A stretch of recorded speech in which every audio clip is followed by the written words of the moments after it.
بسم اللہ الرحمن الرحیم۔ شروع اللہ کا نام لے کر جو بڑا مہربان نہایت رحم والا ہے۔ الف لام را، یہ ایک پر نور کتاب ہے، اس کو ہم نے تم پر اس لیے نازل کیا ہے کہ تم لوگوں کو اندھیروں سے نکال کر روشنی کی طرف لے جاؤ، یعنی ان کے پروردگار کے حکم سے عزت والے خوبیوں والے مالک کے راستے کی طرف، یعنی اس اللہ کے راستے کی طرف کہ جو کچھ آسمانوں اور زمین میں ہے سب اسی کا ہے۔ اور ان کافروں کے لیے عذاب شدید کی وجہ سے تباہی اور بربادی مقدر ہے، جو آخرت کے مقابلے میں دنیاوی زندگی کو پسند کرتے اور لوگوں کو اللہ کے راستے سے روکتے اور اس میں کجی چاہتے ہیں۔ یہ لوگ بڑے دور کی گمراہی میں ہیں، اور ہم نے کوئی پیغمبر نہیں بھیجا مگر وہ اپنی قوم کی زبان بولتا تھا تاکہ انہیں احکام الہی کھول کھول کر بتا دے۔ پھر اللہ جسے چاہتا ہے گمراہ رہنے دیتا ہے اور جسے چاہتا ہے ہدایت دیتا ہے، اور وہ غالب ہے، حکمت والا ہے۔ اور ہم نے موسیٰ کو اپنی نشانیاں دے کر بھیجا کہ اپنی قوم کو تاریکیوں سے نکال کر روشنی میں لے جاؤ اور ان کو اللہ کے دن یاد دلاؤ، اور اس میں ان لوگوں کے لیے جو صابر و شاکر ہیں نشانیاں ہیں۔ اور جب موسیٰ نے اپنی قوم سے کہا کہ اللہ نے جو تم پر مہربانیاں کی ہیں ان کو یاد کرو، جبکہ اس نے تم کو فرعون کی قوم سے رہائی بخشی، وہ لوگ تمہیں برے برے عذاب دیتے تھے اور تمہارے بیٹوں کو مار ڈالتے تھے اور تمہاری لڑکیوں کو زندہ رہنے دیتے تھے، اور اس میں تمہارے پروردگار کی طرف سے بڑی آزمائش تھی۔ اور جب تمہارے پروردگار نے تم کو آگاہ کیا کہ اگر شکر کرو گے تو میں تمہیں زیادہ دوں گا، اور اگر ناشکری کرو گے تو یاد رکھو کہ میرا عذاب بھی سخت ہے۔ اور موسیٰ نے صاف صاف کہہ دیا کہ اگر تم اور جتنے اور لوگ زمین میں ہیں سب کے سب ناشکری کرو تو بھی اللہ بے نیاز ہے، قابل تعریف ہے۔ بھلا تم کو ان لوگوں کے حالات کی خبر نہیں پہنچی جو تم سے پہلے تھے، یعنی نوح اور عاد اور سمود کی قوم اور جو ان کے بعد تھے، جن کا علم اللہ کے سوا کسی کو نہیں۔ جب ان کے پاس ان کے پیغمبر نشانیاں لے کر آئے تو انہوں نے اپنے ہاتھ ان کے منہوں پر رکھ دیے کہ خاموش رہو، اور کہنے لگے کہ ہم تو تمہاری رسالت کو تسلیم نہیں کرتے، اور جس چیز کی طرف تم ہمیں بلاتے ہو ہم کو اس میں بھاری شک ہے۔ ان کے پیغمبروں نے کہا کیا تم کو اللہ کے بارے میں شک ہے جو آسمانوں اور زمین کا پیدا کرنے والا ہے؟ وہ تمہیں اس لیے بلاتا ہے کہ تمہارے گناہ بخشے اور ایک مدت مقرر تک تم کو مہلت دے۔ وہ بولے کہ تم تو ہمارے ہی جیسے آدمی ہو، تمہارا یہ منشا ہے کہ جن چیزوں کو ہمارے بڑے پوجتے رہے ہیں ان کے پوجنے سے تم ہمیں روک دو، تو اچھا کوئی کھلی دلیل لاؤ، یعنی معجزہ دکھاؤ۔ پیغمبروں نے ان سے کہا کہ ہاں ہم تمہارے ہی جیسے آدمی ہیں، لیکن اللہ اپنے بندوں میں سے جس پر چاہتا ہے نبوت کا احسان کرتا ہے، اور ہمارے اختیار کی بات نہیں کہ ہم اللہ کے حکم کے بغیر تم کو تمہاری فرمائش کے مطابق معجزہ دکھائے۔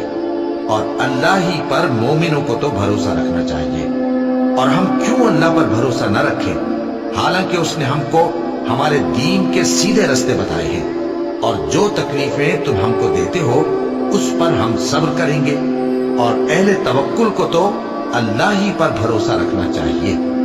اور جو کافر تھے انہوں نے اپنے پیغمبروں سے کہا کہ یا تو ہم تم کو اپنے ملک سے باہر نکال دیں گے یا تم ہمارے مذہب میں واپس آ جاؤ۔ بس ان کے پروردگار نے ان کی طرف وحی بھیجی کہ ہم ظالموں کو ہلاک کر دیں گے اور ان کے بعد تم کو اس زمین میں آباد کر دیں گے۔ یہ اس شخص کے لیے ہے جو قیامت کے روز میرے سامنے کھڑے ہونے سے ڈرے اور میرے عذاب سے خوف کرے۔ اور پیغمبروں نے اللہ سے فتح چاہی اور ہر سرکش ضدی نامراد رہ گیا۔ اس کے پیچھے دوزخ ہے اور اسے پیپ والا پانی پلایا جائے گا، وہ اس کو گھونٹ گھونٹ کر کے پیے گا اور گلے سے نہیں اتار سکے گا، اور ہر طرف سے اسے موت آ رہی ہوگی مگر وہ مرنے میں نہیں آئے گا، اور اس کے بعد سخت عذاب ہوگا۔ جن لوگوں نے اپنے پروردگار سے کفر کیا ان کے اعمال کی مثال راکھ کی سی ہے کہ آندھی کے دن اس پر زور کی ہوا چلے جو اسے اڑا لے جائے۔ اسی طرح جو کام وہ کرتے رہے ان پر ان کو کچھ قابو نہ ہوگا۔ یہی تو پرلے سرے کی گمراہی ہے۔ کیا تم نے نہیں دیکھا کہ اللہ نے آسمانوں اور زمین کو تدبیر سے پیدا کیا ہے؟ اگر وہ چاہے تو تم کو نابود کر دے اور تمہاری جگہ نئی مخلوق پیدا کر دے، اور یہ اللہ کو کچھ بھی مشکل نہیں۔ اور قیامت کے دن سب لوگ اللہ کے سامنے کھڑے ہوں گے تو غریب پیروکار بڑے بن بیٹھنے والوں سے کہیں گے کہ ہم تو تمہارے پیرو تھے، کیا تم اللہ کا کچھ عذاب ہم پر سے دفع کر سکتے ہو؟ وہ کہیں گے کہ اگر اللہ ہم کو ہدایت کرتا تو ہم تم کو ہدایت کرتے۔ اب ہم گھبراہٹ ظاہر کریں یا صبر کریں، ہمارے حق میں برابر ہے، کوئی جگہ رہائی کی ہمارے لیے نہیں ہے۔ اور جب حساب کتاب کا کام فیصل ہو چکے گا تو شیطان کہے گا جو وعدہ اللہ نے تم سے کیا تھا وہ تو سچا تھا، اور جو وعدہ میں نے تم سے کیا تھا وہ جھوٹا تھا، اور میرا تم پر کسی طرح کا زور نہیں تھا۔ ہاں، میں نے تم کو گمراہی اور باطل کی طرف بلایا تو تم نے جلدی سے اور بے دلیل میرا کہنا مان لیا۔ تو آج مجھے ملامت نہ کرو، اپنے آپ ہی کو ملامت کرو۔ نہ میں تمہاری فریاد رسی کر سکتا ہوں اور نہ تم میری فریاد رسی کر سکتے ہو۔ میں اس بات سے انکار کرتا ہوں کہ تم پہلے مجھے شریک بناتے تھے۔ بے شک جو ظالم ہیں ان کے لیے درد دینے والا عذاب ہے، اور جو ایمان لائے اور عمل نیک کرتے رہے وہ بہشتوں میں داخل کیے جائیں گے جن کے نیچے نہریں بہہ رہی ہیں۔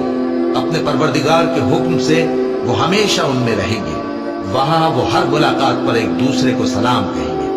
کیا تم نے نہیں دیکھا کہ اللہ نے کلمہ طیبہ کی کیسی مثال بیان فرمائی ہے؟ وہ ایسی ہے جیسے پاکیزہ درخت جس کی جڑ مضبوط ہو اور شاخیں آسمان میں پھیلی ہو۔ وہ اپنے پروردگار کے حکم سے ہر موقع پر پھل لاتا ہو، اور اللہ لوگوں کے لیے مثالیں بیان فرماتا ہے تاکہ وہ نصیحت حاصل کریں۔ اور ناپاک بات یعنی غلط عقیدے کی مثال ناپاک درخت کی سی ہے کہ وہ زمین کے اوپر ہی سے اکھیڑ کر پھینک دیا جائے، اس کو ذرا بھی قرار و ثبات نہیں۔ اللہ مومنوں کے دلوں کو صحیح اور پکی بات سے دنیا کی زندگی میں بھی مضبوط رکھتا ہے اور آخرت میں بھی رکھے گا، اور اللہ بے انصافوں کو گمراہ کر دیتا ہے، اور اللہ جو چاہتا ہے کرتا ہے۔ کیا تم نے ان لوگوں کو نہیں دیکھا جنہوں نے اللہ کے احسان کو ناشکری سے بدل دیا اور اپنی قوم کو تباہی کے گھر میں لا اتارا، یعنی دوزخ میں کہ سب ناشکرے اس میں داخل ہوں گے، اور وہ برا ٹھکانہ ہے۔ اور ان لوگوں نے اللہ کے شریک مقرر کیے کہ لوگوں کو اس کے رستے سے گمراہ کریں۔ کہہ دو کہ چند روز فائدے اٹھا لو، آخر کار تم کو دوزخ کی طرف لوٹ کر جانا ہے۔ اے پیغمبر، میرے مومن بندوں سے کہہ دو کہ نماز پڑھا کریں، اور اس دن کے آنے سے پیشتر جس میں نہ اعمال کا سودا ہوگا اور نہ دوستی کام آئے گی، ہمارے دیے ہوئے مال میں سے پوشیدہ اور علانیہ خرچ کرتے رہے۔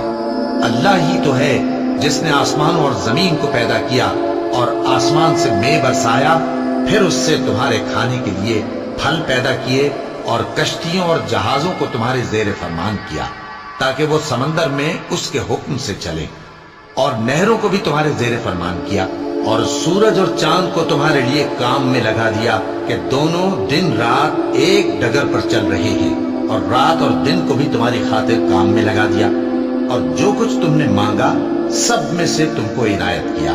اور اگر اللہ کے احسان گننے لگو تو شمار نہ کر سکو، مگر لوگ نعمتوں کا شکر نہیں کرتے۔ کچھ شک نہیں کہ انسان بڑا بے انصاف ہے، ناشکرا ہے۔ اور جب ابراہیم نے دعا کی کہ اے میرے پروردگار، اس شہر کو لوگوں کے لیے امن کی جگہ بنا دے، اور مجھے اور میری اولاد کو اس بات سے کہ بتوں کی پرستش کرنے لگے بچائے رکھیو۔ اے پروردگار، انہوں نے بہت سے لوگوں کو گمراہ کیا ہے، سو جس شخص نے میرا کہا مانا وہ میرا ہے، اور جس نے میری نافرمانی کی تو بخشنے والا ہے، مہربان ہے۔ اے پروردگار، میں نے اپنی اولاد ایک وادی میں جہاں کھیتی نہیں تیرے عزت و ادب والے گھر کے پاس لا بسائی ہے۔ اے پروردگار، تاکہ یہ نماز پڑھیں، سو تو لوگوں کے دلوں کو ایسا کر دے کہ ان کی طرف جھکے رہیں، اور ان کو میووں سے روزی دیتے رہنا تاکہ تیرا شکر کریں۔ اے پروردگار، جو بات ہم چھپاتے اور جو ظاہر کرتے ہیں تو سب جانتا ہے، اور اللہ سے کوئی چیز مخفی نہیں، نہ زمین میں نہ آسمان میں۔ اللہ کا شکر ہے جس نے مجھ کو بڑی عمر میں اسماعیل اور اسحاق بخشے، بے شک میرا پروردگار دعا سننے والا ہے۔ اے پروردگار، مجھ کو ایسی توفیق عنایت کر کہ نماز پڑھتا رہوں اور میری اولاد کو بھی یہ توفیق بخش۔ اے پروردگار میری دعا قبول فرما۔ اے پروردگار حساب کتاب کے دن میری اور میرے ماں باپ کی اور مومنوں کی مغفرت کیجو۔ اور مومنوں یہ نہ سمجھنا کہ یہ ظالم جو کام کر رہے ہیں اللہ ان سے بے خبر ہے۔ وہ ان کو اس دن تک مہلت دے رہا ہے جبکہ دہشت کے سبب آنکھیں پھٹی کی پھٹی رہ جائیں گی اور لوگ سر اٹھائے ہوئے میدان قیامت کی طرف دوڑ رہے ہوں گے۔ ان کی نگاہیں خود اپنی طرف لوٹ نہ سکیں گی اور ان کے دل مارے خوف کے ہوا ہو رہے ہوں گے۔ اور لوگوں کو اس دن سے آگاہ کر دو جب ان پر عذاب آ جائے گا۔ تب ظالم لوگ کہیں گے کہ اے ہمارے پروردگار ہمیں تھوڑی سی مہلت عطا کر تاکہ ہم تیری دعوت توحید قبول کریں اور تیرے پیغمبروں کے پیچھے چلیں۔ تو جواب ملے گا کیا تم پہلے قسمیں نہیں کھایا کرتے تھے کہ تم کو اس حال سے جس میں تم ہو زوال نہیں ہوگا؟ اور جو لوگ اپنے آپ پر ظلم کرتے تھے تم ان کے مکانوں میں رہتے تھے اور تم پر ظاہر ہو چکا تھا کہ ہم نے ان لوگوں کے ساتھ کس طرح کا معاملہ کیا تھا اور تمہارے سمجھانے کے لیے مثالیں بیان کر دی تھی۔ اور انہوں نے بڑی بڑی تدبیریں کی اور ان کی سب تدبیریں اللہ کے ہاں لکھی ہوئی ہیں۔ گو وہ تدبیریں ایسی غضب کی تھی کہ ان سے پہاڑ بھی ٹل جائیں۔ تو ایسا خیال نہ کرنا کہ اللہ نے جو اپنے پیغمبروں سے وعدہ کیا ہے وہ اس کے خلاف کرے گا۔ بے شک اللہ زبردست ہے، بدلہ لینے والا ہے۔ جس دن یہ زمین دوسری ہی زمین بنا دی جائے گی اور آسمان بھی بدل دیے جائیں گے اور سب لوگ اللہ کے سامنے نکل کھڑے ہوں گے جو یکتا ہے بڑا زبردست ہے۔ اور اس دن تم گناہگاروں کو دیکھو گے کہ زنجیروں میں جکڑے ہوئے ہیں، ان کے کرتے تارکول کے ہوں گے اور ان کے چہروں کو آگ لپٹ رہی ہوگی، یہ اس لیے کہ اللہ ہر شخص کو اس کے اعمال کا بدلہ دے۔ بے شک اللہ جلد حساب لینے والا ہے۔ یہ قرآن لوگوں کے نام اللہ کا پیغام ہے تاکہ ان کو اس سے ڈرایا جائے اور تاکہ وہ جان لیں کہ وہی اکیلا معبود ہے اور تاکہ اہل عقل نصیحت حاصل کریں گے۔ صدق اللہ العظیم۔